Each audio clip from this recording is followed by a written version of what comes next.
I will try to provide a kind of reading guide into the HCNAV specifications on this topic, VNF configuration.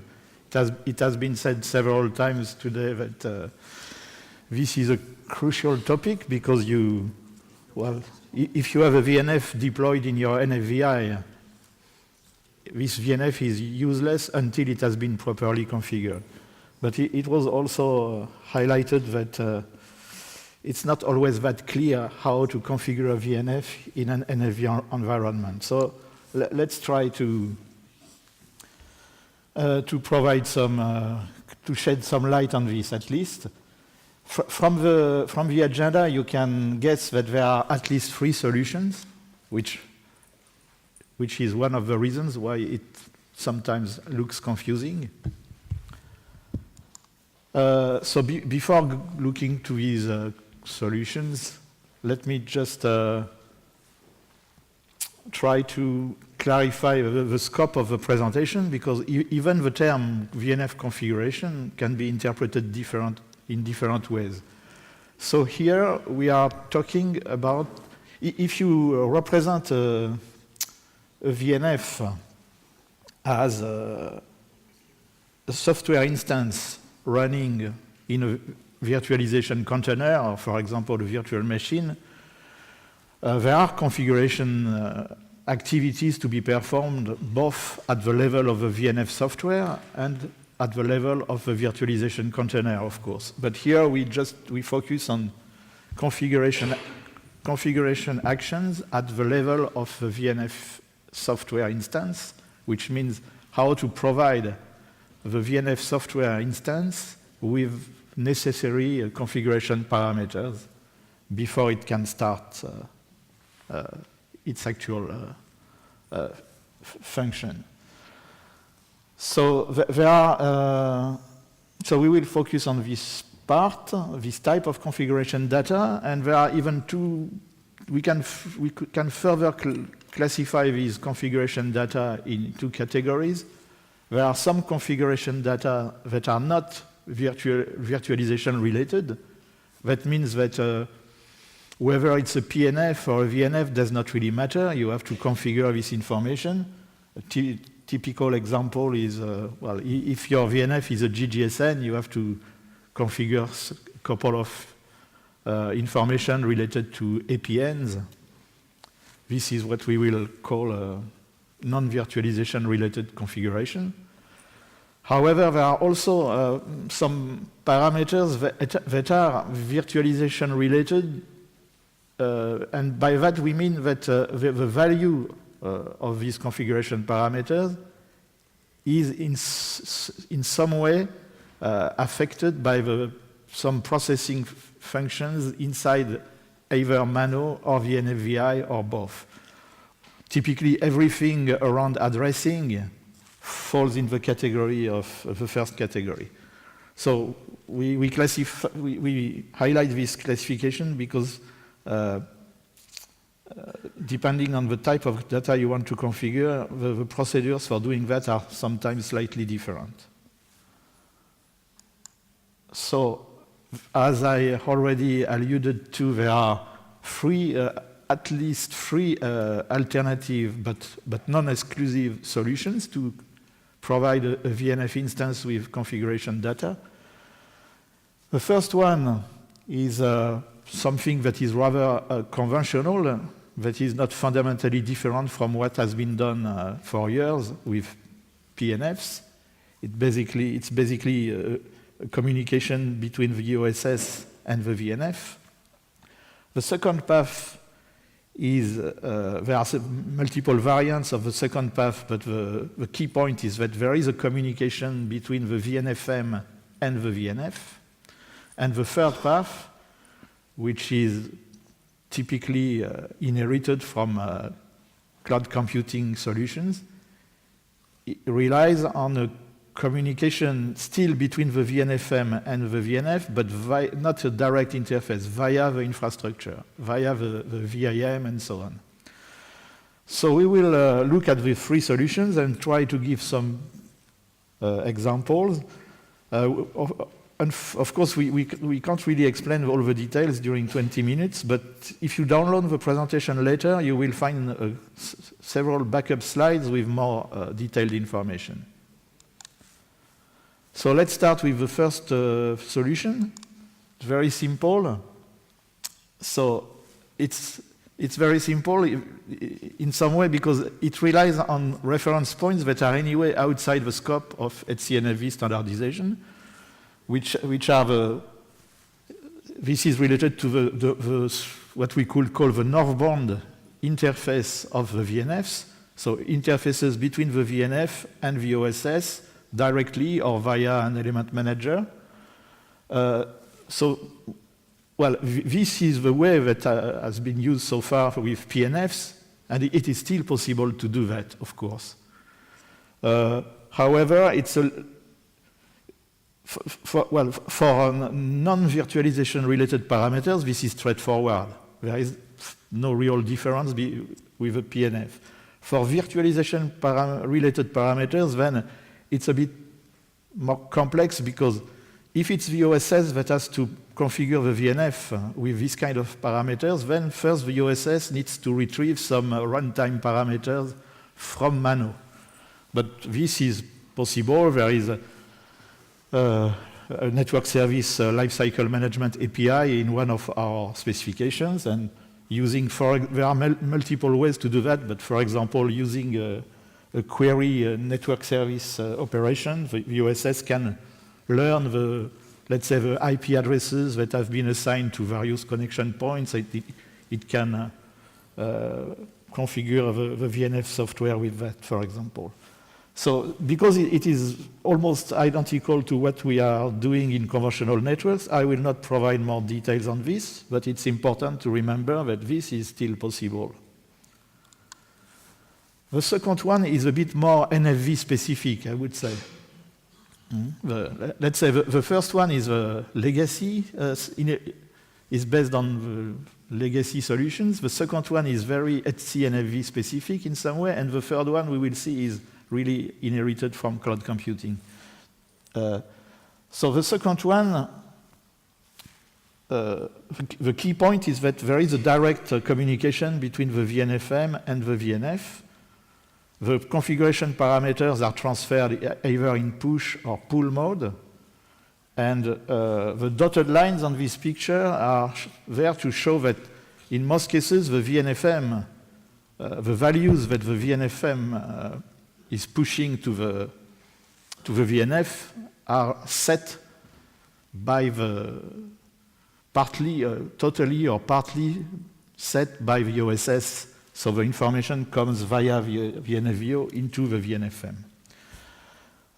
If you use this method for configuring non-virtualization related data, it's almost a kind of tunneling mechanism. You could have used the direct path between the OSS and the VNFM, but for whatever reason you prefer to go via the VNFM. For virtualization-related configuration data, then it's a quite logical way because if you use the first path, you first have to retrieve information that is stored in the VNFM. So here it's already available. And so I've perhaps been a bit too quick. So you cannot configure anything using this type of solution. The information you are configuring must be declared in the VNFD in some way. So there are a couple of predefined parameters that are available in a VNF, everything related to connection point addresses. So this, of course, can be used and can be transferred to the VNF. But if you want to go beyond that, then you have to declare, the VNF provider has to declare the configurable information in the VNFD. And this is, the name of the attribute is configurable properties, and I understand that Tin presented this when he made the presentation of the VNFD. So these configurable properties, I will not spend too much time on this because it seems that it has been presented before. So they must be declared in the VNFD, of course. They can be global properties for the entire VNF, or they can be specific for a particular VNFC, in which case they are connected, they are attached to the so-called VDU. There are standard properties, not so many for the time being, to enable or disable auto-scaling and auto-healing, but there is, most important, there is a placeholder for VNF-specific properties, and these ones have to be declared by the VNF provider. The transfer of the information, as I said, can be performed in push or pull mode. Push mode means that the VNF sends the parameters, obviously, to the VNF instance. Of course, most VNFs have a complex structure with multiple VNFCs, so the information is pushed to a particular, well, depending on the use case, the information may be pushed to a particular VNFC instance, acting as a kind of internal management agent, or broadcasted to all VNFC instances within the VNF, which really depends on the use case. And we have a specific operation for that, set configuration, which belongs to the so-called VNF configuration interface defined in GSNFV IFA 8 from a functional point of view, and the counterpart in terms of REST APIs, as it was already mentioned, is GSNFV SOL 2. This is the push mode. The pull mode means that the VNF will query the VNFM for the information it needs, but it has to know when to perform this kind of query. So, of course, it can be immediately after boot time, or because it receives a notification that something has changed in the representation of the VNF inside the VNFM. So let's illustrate the push mode only, because we don't have time to illustrate both of them. So the push mode, typically, well, it's an example. There are multiple variants, but typically you start, the OSS will set a couple of configurable property values, sending a particular operation defined in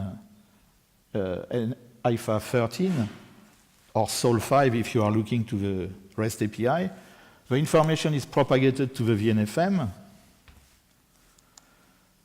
and the VNFM will push this information to the VNF. So again, in practice, it pushes the information to a VNFC instance that belongs to the VNF instance.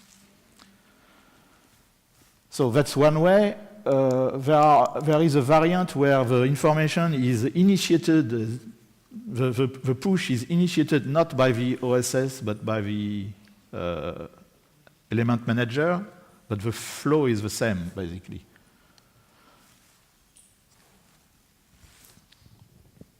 So, of course, you could wonder why doing that. You could also send the information directly from the EM to the VNFM, but this is the first solution. So the message is that there are multiple solutions available.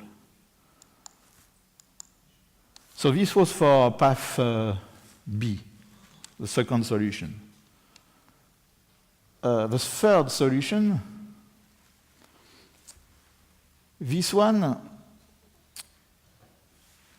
it also relies on the presence of some information in the VNFD, but more than that, it requires a mechanism at the level of the VM and the NFVI to push information to a VNF at boot time. So a well-known implementation of this type of mechanism is Cloud Init, that most of you probably know already. So the information that is pushed at boot time, of course, this type of solution is best suited when the information has to be made available to the VNF instance even before it starts, processing is started, so really during the boot procedure. And there are two variants. If the information to be pushed is not virtualization related, then the information is, well, in both cases, there is a piece of, let's say, there is a piece of information in the VNFD, and then this information can be customized by the VNFM, either using information received from the OSS or using runtime information generated by the Mano system. And the path, of course, is the one you see here on the screen. The VNFM transmits the information to the Vim, and then this goes up to the VNF or to a VNFC running in a virtual machine. So the information that you find in the VNFD can either be a string with some variable parts that are replaced by actual values by the VNFM, or it can just be a URL to a file, a kind of initialization file, a file that is supposed to be in the VNF package. So depending on whether you have a string or a URL, you will, of course, push a different kind of object to the VM. Well, as I already alluded to, there might be some variable parts in a string that can be replaced by information that is set, that can be set by the NFVO or by the OSS via the NFVO. There are two types of variable parts. The first category is about information that is valid during the lifetime of a lifecycle operation. And so, for example, information that is valid just during the instantiation. And the second part is about information that is valid during the lifetime of the VNF instance. So depending on the type of information you are configuring, different parameters in the VNFD are used. So, well, it looks a bit complex, but once you understand the rules, then it's not so complex. Here is an illustration. So let's say that you need to provide the VNFM with some values to customize the boot string. So the information is passed from the OSS to the NFVO in appropriate parameters, depending, as I said, on the type of information, forwarded to the VNFM. And here, instead, the VNFM, instead of sending this information to the VNF directly, using the configuration interface, then it sends it to the Vim. Well, allocate virtualized compute resource is the name of a kind of abstract operation that we have defined in IFAS 6, but in real life, this becomes, in most cases, an OpenStack request. This is the OpenStack message for creating a virtual machine. And so the information then is made available to the VNF. There is a variant, but the only difference is that the information comes from the EM instead of coming from the OSS. But the fundamental mechanism is the same. Okay, let's conclude. And again, there are some examples in the backup slides that makes things a bit more concrete. So basically, the NFV architectural framework, it provides several solutions. You can use one or the other depending on your actual needs. The first one is really something that is similar to what has been done so far for configuring network functions.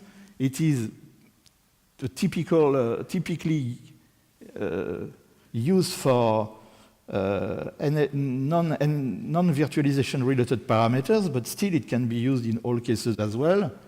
It does not require anything special in Mano. A typical use case, as I said, is non-virtualization related parameters. The second one is about configurable properties declared in the VNFD, specific pieces of information that are declared typically by the VNF provider. A typical use case also is, for example, if you have a VNF with an internal load balancer, each time you create a new VNFC instance, you have to make the internal load balancer aware of the IP address of the other VNFC instances that are inside the same VNF. So that's a typical use case for this type of solution. Third one, so the third one is really for transferring information that has to be available during the boot procedure. Examples: SSH keys, root password, etc. And of course, it assumes that you have an appropriate mechanism in your infrastructure, such as Cloud Init or something else in the future. Okay, more details here, of course, but also in the backup slides. You can go through the backup slides later.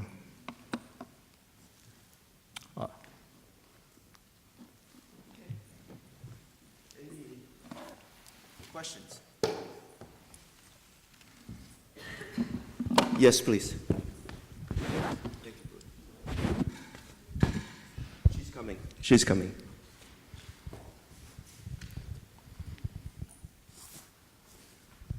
So for all these three different configurations, do you see the performance impact? What's the difference? You see, you sacrifice some performance, or do you have any performance data for comparison for these three different kind of configurations? I do. Well, personally, I do not have. Do you have any benchmark? Yeah. I do not have this kind of performance data. I guess that it highly depends on the performance of the VNF, the software architecture of the VNF itself, the performance of the NFVI and the Vim, and so on. And we have just created a work item. I don't know if it's part of the next presentation, but we have created a work item on the performance of of the Mano system, and I expect at least this work item will provide a methodology for measuring the performance of the Mano system, and I guess this will serve as an input to create the kind of comparison you are alluding to. But so far, I'm not aware of any such performance comparison being available publicly.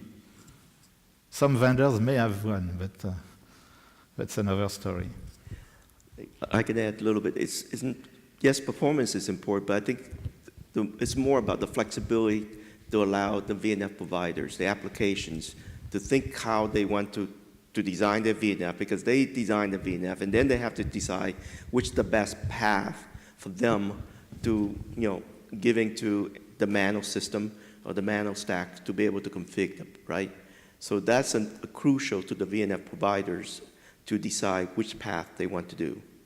That's the most important. And I'm pretty sure the VNF providers, when they decide which path they do for the configurations, they have to do their own performance measurements and so forth.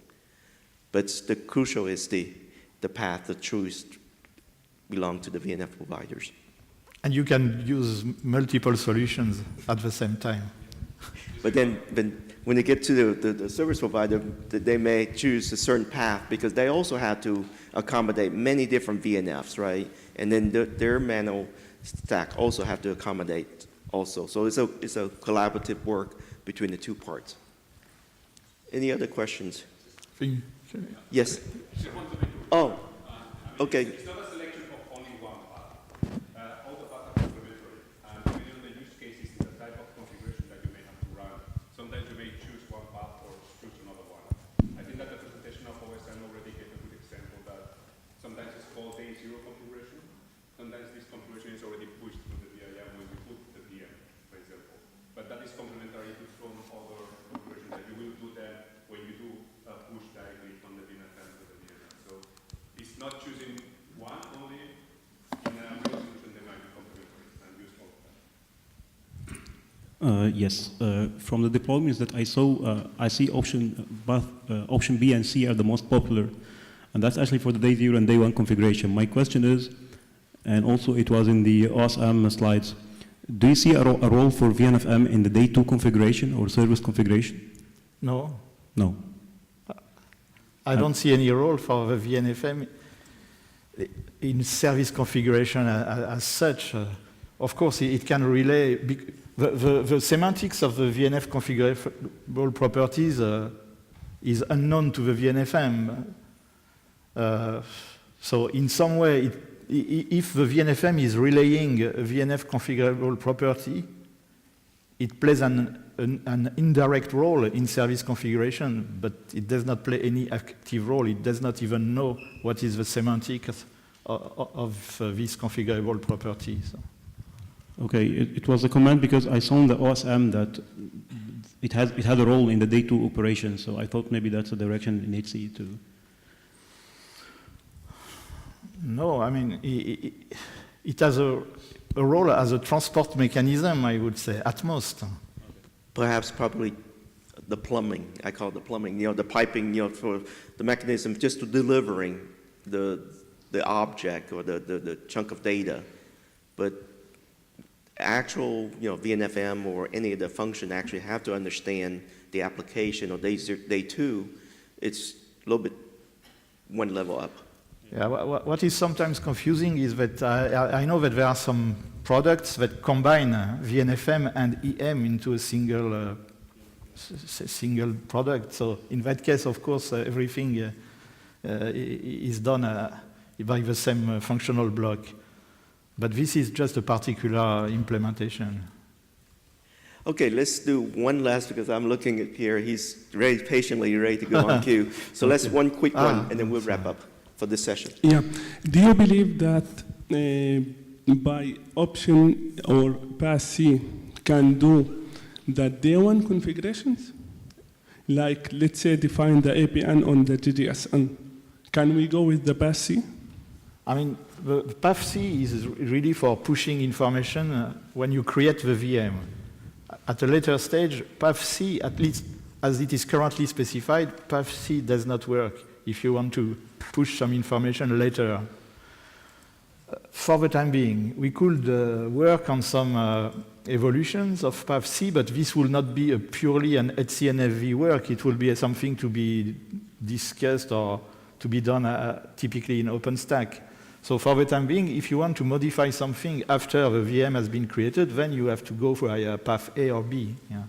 That's why other people were saying that it's not necessarily choosing one solution.